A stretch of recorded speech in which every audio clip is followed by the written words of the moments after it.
From my point of view, the issues that we have is when you've got one scheme director driving the process, like you've got in South Australia, Queensland, Victoria, New South Wales. You end up getting one mindset, and when they're government directed, it can come from a little bit. It can tend to get a political bent, and if it doesn't, it's seen that way by probably half of the population. But what I find is that competition, we know competition changes the way people perform. And we often talk about competition being one of those things that takes us. We often find situations where competition drives cost and it drives improvement in cost, but competition drives improvement in performance as well. If we've got a circumstance where if we've got 5 insurers in the scheme, for example, all managing to the one piece of legislation, and the legislation should be set by the government. But if we've got 5 insurers managing that scheme at their own to their own devices, and 4 of them are doing it well and 1 is not, then the 1 is going to do a couple of things. They're going to certainly copy what's being done by those that are good, and that will improve overall performance. And equally, we've seen in the past, even in state schemes, in Victoria, for example, where it was less controlled by the state, by the ruling authority.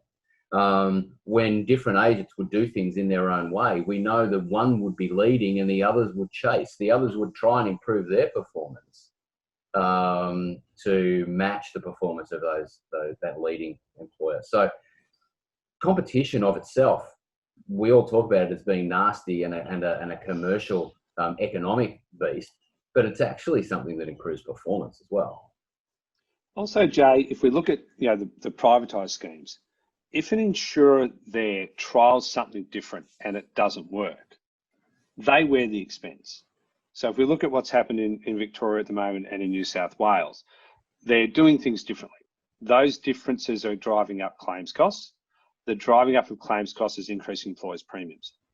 If we're in a state where there are multiple insurers, not agents, insurers, and one of them was doing a model that drove up costs, their clients would actually leave and be able to go to somewhere where the model wasn't driving up costs, which we don't have that ability when we're in the funded scheme.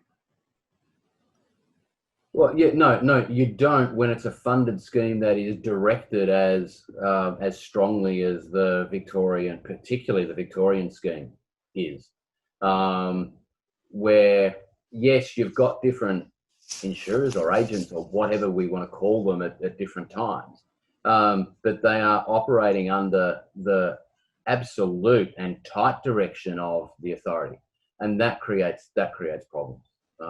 And it's funny, we're in a country with whatever it is at the moment, 26 million people, and you look at the 3 eastern seaboard states, they're all structured so differently, and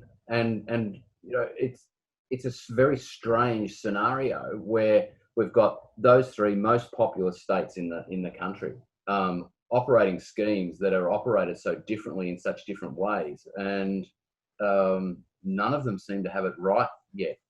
Interestingly, though, Queensland seems to have less worries and less concerns than the other states. So maybe they're doing something a bit right.